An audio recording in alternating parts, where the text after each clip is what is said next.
I remember laughing, not quietly, not respectfully. No, it was the kind of laugh that makes a diplomat shift in their chair and an assistant pretend they didn't hear. A full-bodied, wheezing, exhale from your core kind of laugh. Humanity. They had just been accepted into the Galactic Concord under Article 17, Provisional Inclusion Pending Cultural Evaluation, which is a polite way of saying we don't trust you, but you're not dangerous enough to ignore. My name is Keshar of the Velar Ascendancy. I've served as an attaché to 7 planetary coalitions, advised on 4 interspecies wars, and testified before the Core Tribunal during the 3rd collapse of the Dranic Union. I'm not easily surprised, but even I didn't expect the circus that was Earth. They ate dead animals, and not just as food, but as a tradition.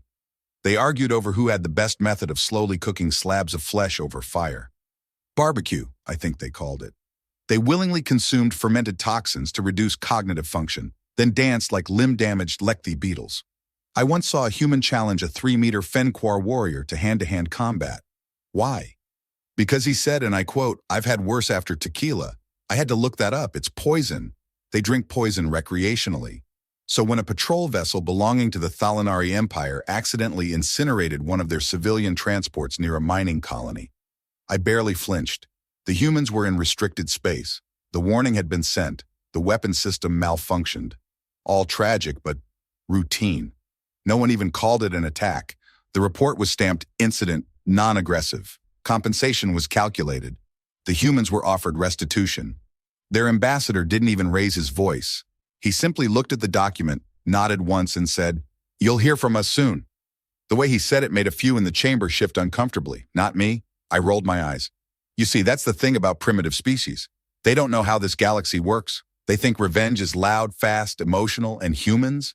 They're all emotions. Their media is soaked in drama. Their history is one long soap opera with occasional mushroom clouds. So yes, I laughed. They'll protest, maybe start a trade embargo, post some strongly worded holovids, but what they did, no, not even I was prepared for what they did. They never replied. Weeks passed, no broadcasts, no sanctions, no retaliatory trade disruptions. The humans remained in the Concord, sat quietly through council meetings, and abstained from every vote that wasn't procedural. At first, we thought they were sulking, emotionally wounded, licking their proverbial injuries. I even joked during a summit on orbital taxation that the humans were probably at home writing poems about it. That got a chuckle from the Rylovians, who have never understood poetry in the first place. But even the jokes started to dry up. Something about their stillness was unnatural. When the Varn Collective lost a cruiser to a spatial anomaly near Jupiter's orbit, Earth offered rescue drones within minutes. When an overzealous merchant guild tried to embargo Terran rare metals, humans simply found 3 alternate routes and paid the tariffs without protest. Their patience became unsettling. You must understand, this was not our first dance with new blood. I've seen species howl and spit after minor insults. The Dresic once threatened to glass a moon over an incorrectly translated holiday greeting. But humans didn't even raise their voices. There was a moment, a small one, almost forgettable, that stuck with me. During a closed-door session on border patrol protocols, one of the Thalanari delegates, a woman named Syriac, made a glib remark. At least humans know their place. Quiet, predictable, grateful. From the corner of the chamber, the human representative, Marcus Lorne, I believe, turned his head ever so slightly. He smiled, but not the kind of smile you wear when you're amused. No. It was the quiet, clinical smile of a predator watching prey become overconfident. He didn't say a word, just kept smiling until she looked away. I should have seen it then. But I was too deep in our old arrogance, our ancient charts, our linear understanding of cause and consequence. The humans filed no formal grievance. They simply ceased all requests for diplomatic mediation. They no longer applied for trade permits through central channels. Instead, they began dealing directly with border systems, quiet partnerships, unofficial routes, fast-growing influence. Some chalked it up to ambition. Others suspected corruption. But I think, and stars forgive me for thinking too late, they were mapping us, testing how far they could move before we noticed, measuring which strings were loose. When the Concord chair sent a follow-up to Earth requesting formal closure of the incident, the humans responded with a 4-word transmission: consider it already handled. That was the last message for a while. The first sign was the silence, not the kind you hear after a speech or a failed negotiation. No, this was the kind of silence that makes animals freeze mid-step, that makes prey reconsider the direction of the wind. It started when the Lakar outpost on Jaros 4 went dark. The Lakar are not subtle creatures. When they lose a base, they scream about it on all channels for weeks. But this time, no transmissions, no debris reports, just a blank patch of space where a station used to be. The official report blamed a core containment failure. Unlikely. The Lakar might be loud, but they weren't stupid. Their cores were triple insulated. The odds of spontaneous collapse were, well, someone ran the numbers. They stopped sharing them. Then a mining platform in the Tarsus belt reported a hull breach. From the inside, all personnel missing, no bodies, no signs of combat. Just a message left in Terran script etched into the central console. Collateral minimized. By then I had stopped laughing. I attended a security briefing on Concord Station, where an officer from the Orion Syndicate displayed 10 years' worth of data logs on human ship movements. His conclusion? They've doubled their presence in fringe systems without triggering a single territorial dispute. How? Through proxy fleets, joint missions, salvage operations with obscure flags. Humans had been playing a different game entirely. They're building something, the officer said. We don't know what. That's when the first whisper began. Maybe they were never primitive. Maybe the mess, the chaos, the disorganized sprawl of Earth politics and their unpredictable nature. Maybe that was all a smokescreen, a distraction while they quietly prepared for something. But still, no one wanted to believe it. The Velari High Chamber dismissed it as coincidence layered over paranoia. The Thalnari Council called the disappearing outposts internal sabotage. And the Concord's official stance? We must not jump to conclusions. I tried to tell myself the same thing, but I kept remembering Marcus Lorne's smile.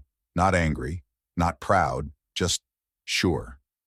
As if all of this, the stations, the silences, the sudden gaps in Concord supply lines, was part of a plan set in motion long before the transport was destroyed. And then, without warning, a pirate armada in the Viridian Fringe vanished. 33 ships, gone, not destroyed, not disabled, just missing. Only one fragment of data remained, recovered from a merchant's long-range drone, a blurry image. It showed a shape emerging from a black void. No drive signatures, no energy emissions, just motion, smooth, silent, lethal. The humans made no announcement, no claim, no victory speech, which made it worse, because the only thing more terrifying than retribution is retribution you don't see coming. It was supposed to be a routine meeting. The Concord Subcommittee on Fringe Security met biannually to shuffle meaningless border maps and pretend that pirates were a manageable issue. This time, the room was unusually quiet, not tense, just waiting, like everyone had the same bad dream and didn't want to admit it. Then Counselor Drevek of the Thalanari stood and, without preamble, displayed a holograph above the central dais. A pirate relay hub, designation XK7, spinning silently in the void. No scorch marks, no signs of struggle. Power grid intact, every system cold. What you're seeing, he said, is an entire facility with a population of 211, empty. Murmurs, questions. The Rethari wanted to know if bioscans had been spoofed. The Grulak ambassador suggested mass desertion. Drevek only tapped the image again. This time it zoomed to a corridor. And there, faintly scrawled on the bulkhead, were 3 words in Terran English. No second chances. Silence. I caught a glimpse of Marcus Lorne across the room, hands folded, eyes unmoving.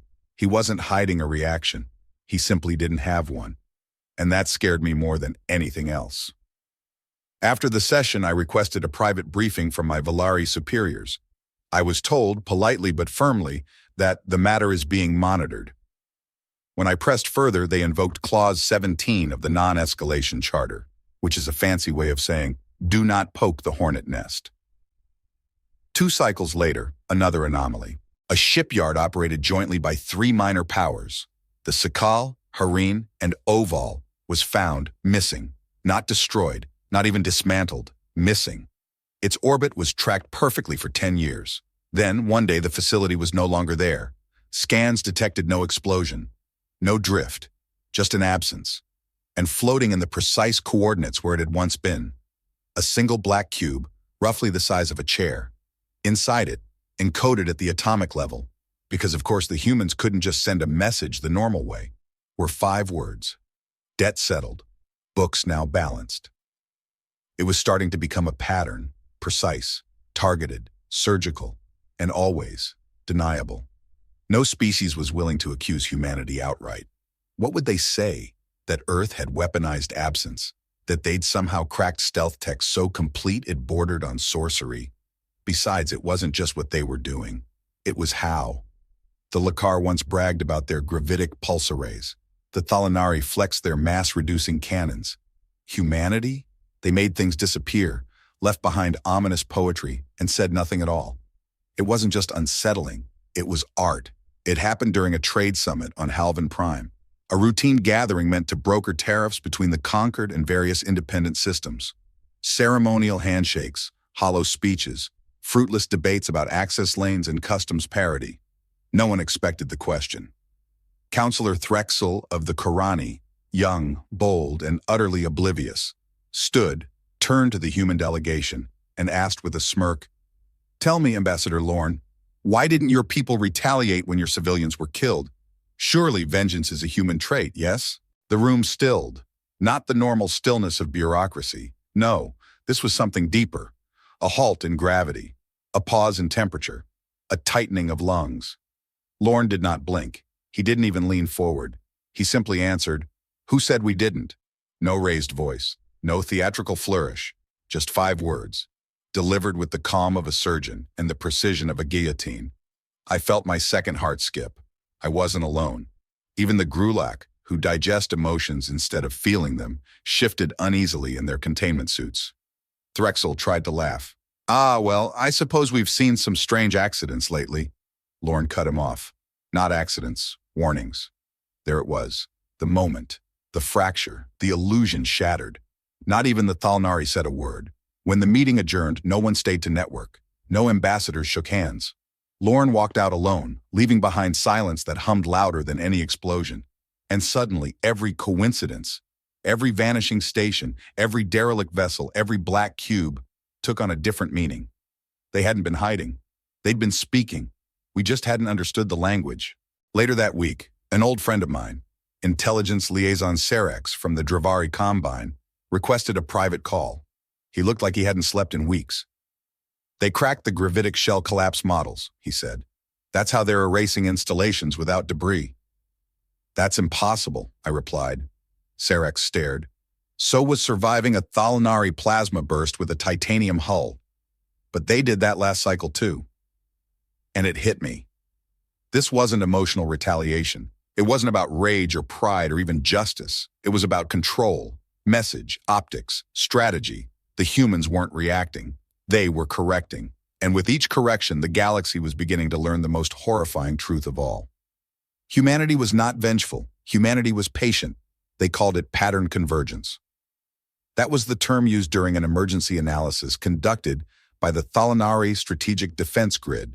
It was supposed to be a formality, a way to assure their allies that nothing connected the disappearances, anomalies, and black boxes. But when the simulations ran, the result was unnerving.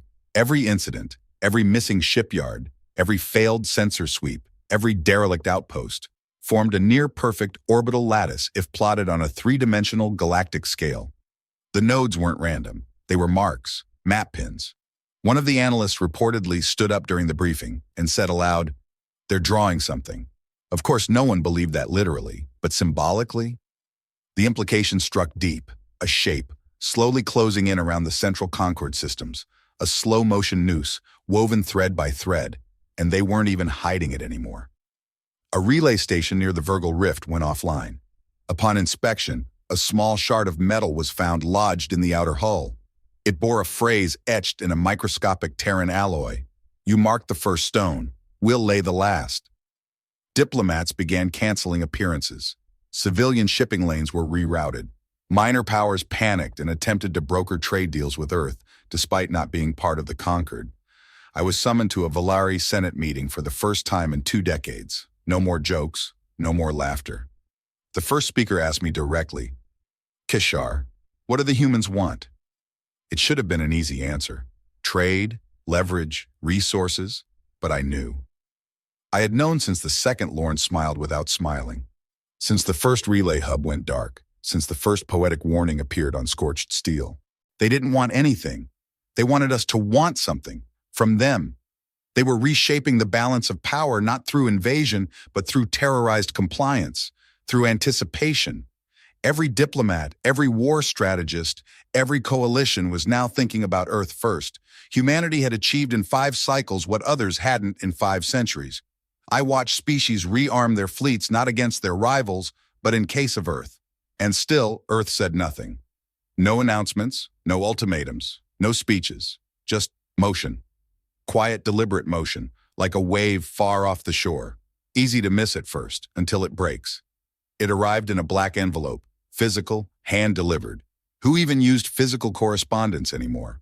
Most diplomatic messages traveled through encrypted quantum pulses, but this one had weight, texture, a deliberate sense of presence.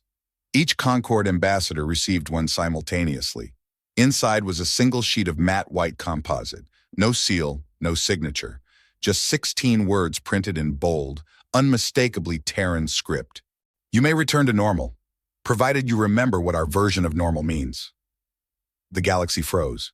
Again, this was not a declaration, not a warning. It was a final line, a ceiling. A new rulebook written in silence and sealed with fear. I sat across from Marcus Lorne in a private diplomatic suite.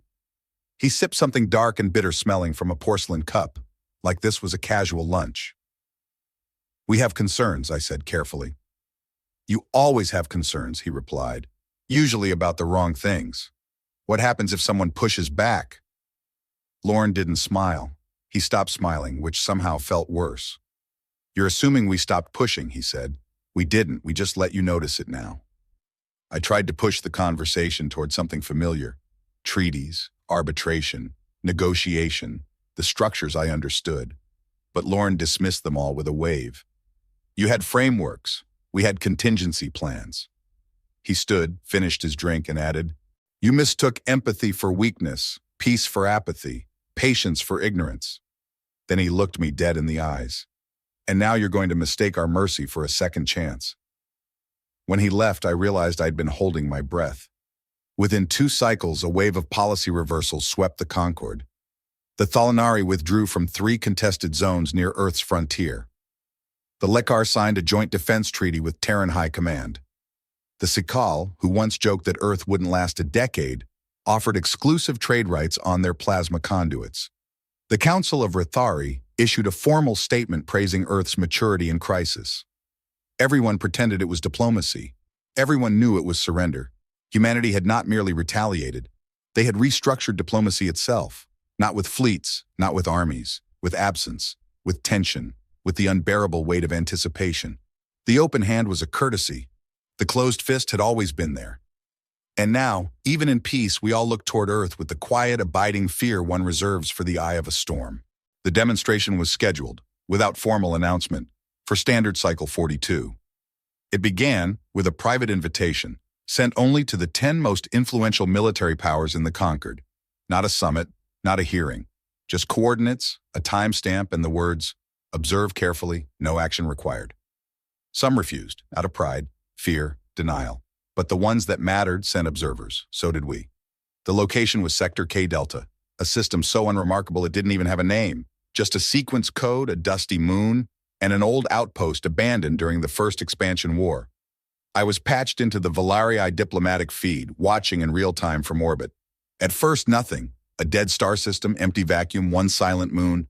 Then a single Terran ship emerged. Not a battleship, not a dreadnought, a research vessel. We laughed, nervously, until it opened. The hull split vertically. Inside, a nested array of modular plates retracted like the blooming petals of some metallic flower. And from its center, something rose. It looked like a spire, obsidian black, ribbed with thin ridges that shimmered against the void. At first it appeared inert, then the space around it bent, not in metaphor, in physics. Light curved, gravity twitched, the moon below began to wobble in orbit, and then it collapsed. The entire lunar mass, surface, core, atmosphere, history, folded in on itself like a crumpled document, vanishing into a dot of singularity no wider than a coin. No explosion, no shockwave, just removal. Our feeds shook. Power readings spiked off scale. Instruments failed to calibrate what had just happened, and through it all, the human ship remained still. No weapons fire, no energy signature, only silence. On every diplomatic screen across the galaxy, 5 words appeared in Terran Standard: "Do not test our restraint." There were no cheers, no threats, no debates. Within 4 cycles, the following occurred. The Korani dismantled their forward military bases near the Terran fringe. The Rathari issued a universal ceasefire on all contested systems. The Thalnari, who once mocked human weakness, requested a private audience with Earth's high command. We never called it a weapon. We didn't have the vocabulary. It wasn't destruction. It was absence by design, a quiet deletion of a celestial body to remind us all that human tolerance has gravitational limits. And when it bends, it breaks. Fear is easy to feel, harder to measure. But when species that once laughed at humanity began hiring Terran advisors for cultural sensitivity, you didn't need math to see the shift. The galaxy wasn't reacting to war. It was reacting to the idea of war with humans. Dozens of races began restructuring defense budgets, but not for expansion, for containment. The Dravari scrapped their century-long deep space fleet project and redirected funds toward gravitational shielding. The Lakar, previously the loudest voice on Terran immaturity, formally dissolved their border disputes with Earth and called the event a celebration of mutual understanding. I was there for the press conference. The Lakar leader couldn't look Marcus Lorne in the eyes. It wasn't just governments, it was culture. University lectures across the Concord replaced their Terran psychology electives with mandatory coursework titled Strategic Patience in the Human Condition. Museums installed exhibits honoring the new equilibrium. One planet even issued a currency redesign. The new note featured a black circle in the center, not labeled, not explained, just present. Some called it fear worship. I called it adaptation, and still, humans said nothing. No demands, no alliances, no gloating. They didn't impose tribute or restructure laws. They simply existed, patiently, ominously, confidently, which made every move more impactful. When Earth declined a trade renewal with the Oval Consortium, their economy collapsed in 3 weeks. When Terran High Command visited the Thalnari homeworld, just to tour scientific facilities, the planetary government resigned the next day. No explanation given. We weren't dealing with expansionists. We were dealing with tacticians who had no interest in conquest, because they didn't need to conquer. The fear wasn't rooted in violence. It was rooted in potential. The unspoken question echoed in every corridor of the Concord. What happens if they ever stop holding back? I asked that very thing to Marcus Lorne. I caught him after a closed committee vote, alone, leaning on the railing of a balcony, watching the stars. "You've already won," I told him. "Why not declare it?" He didn't look away from the void. "Because if we have to declare it," he said quietly, "then it means someone made us prove it again." And for the first time I understood. They weren't building an empire. They were building a memory, one the galaxy would never shake loose. I traveled to the colony where it started, the one the Thalnari patrol ship had reduced to flame and debris. It had since been rebuilt, partially, under the quiet assistance of the Terran Auxiliary Corps. No press releases, no ribbon-cutting ceremonies, just work, steel, repairs, memory. I told no one I was coming, no escort, no entourage. I arrived alone in a civilian transport, carrying only my credentials and too many questions. I needed to see it. Not the power, not the aftermath, the wound. The man who met me at the reconstruction site wasn't military, wasn't a diplomat. He looked tired, not the tired of labor, the tired of waiting for something that never comes back. He introduced himself as Caleb Ward, logistics foreman, former colonist, survivor. I asked what he remembered from the day it happened. He didn't tell me about the explosion. He didn't describe the fire. He just said, "She was 6, my daughter." Then silence, for a long time. He finally looked at me, not with hatred, not even anger, but with something worse, a calm that had gone too quiet. "You think we did this because of pride?" he asked.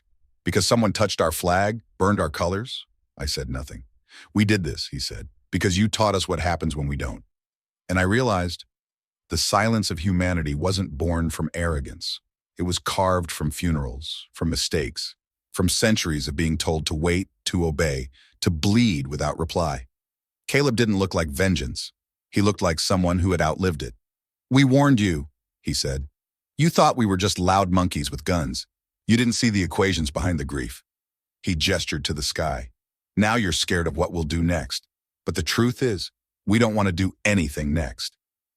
Then softer. We just don't want to bury another child.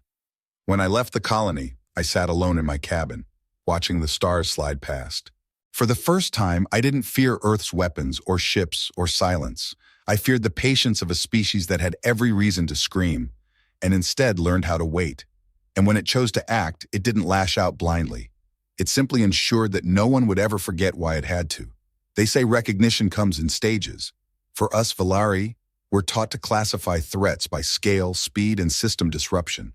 But what Earth brought was something we had no file for. Dignity wrapped in steel, memory shaped into doctrine. The Conquered convened a special session, a rare occurrence, full attendance, no abstentions. Even the Orcs and Hive proxies emerged from their memory cocoons to participate. The purpose, a formal declaration, not of war, not of peace, but of position. After over 24 species submitted proposals, Earth's own came last.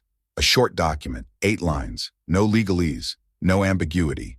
It read, "We will not rule, we will not be ruled. We will not forget, we will not repeat. We offer open hand to all and closed fist to none until they ask for it. May this be remembered." It was voted into galactic record unanimously. Even the Thalnari, whose mistake had birthed this reckoning, raised their hands. And so it was that humanity, the primitive newcomers, the emotional apes, became the first species in Conquered history to be granted the title of Sovereign Observer Nation, a status above alliance, above partnership, above law. Not because they asked, but because we didn't dare risk not offering it. That same day, the Velari Senate held a mirror session. For the first time in my career, we issued a formal diplomatic apology, not just to Earth, but to ourselves, for the blindness, for the arrogance, for ignoring what had been right in front of us, a species not born with claws, but forced to grow them by centuries of being prey. Marcus Lorne didn't attend the Conquered session. He sent a simple message: "It's done, now leave us in peace." And that struck deeper than any fleet ever could, because it wasn't bitterness, it was closure. I returned to my homeworld a different being, not humiliated, educated, not submissive, aware. Earth didn't become the center of the galaxy. The galaxy shifted around Earth, by choice, by fear, by understanding. And in the quiet of my own chamber, I penned a report no one asked for, a personal reflection. I titled it simply, "The Last Time We Laughed." It will never be published. It isn't a warning, it's a confession that we saw a wounded species, heard their silence, mocked their stillness, and only learned too late that silence can echo louder than screams. There's a term in ancient Velar philosophy, althram nai. It translates loosely to the moment the center moves. It doesn't mean war, or revolution, or even crisis. It means a shift so fundamental that gravity itself seems to realign. That is what Earth became, not an empire, not a dominator, a center. Trade routes were recharted, academic curricula rewritten, military doctrines across 20 species revised to include protocols specifically for Terran contact scenarios. Entire belief systems were challenged. The Rithari, once staunch materialists, held a convocation titled Faith in Restraint, debating whether Terran self-control constituted a higher form of sentience. I no longer serve as a diplomat. I retired, voluntarily. I write now, quietly, reflectively. I teach a seminar at a minor Velari university, Power in Silence. They always ask the same question by the end. Are the humans still dangerous?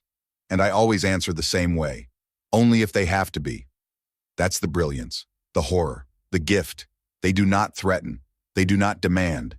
They simply exist, like a storm on the horizon, not moving toward you, not flashing its power, just there. And every action, every diplomatic word, every fleet deployment across the stars now carries a single unspoken question behind it. Will this make the humans stand up? If yes, then don't. The Conquered still functions, yes. The councils meet, the laws rotate. But now there is a seat that no one touches. A seat left permanently open, not because Earth needs to sit there, but because everyone else needs to remember why it's empty.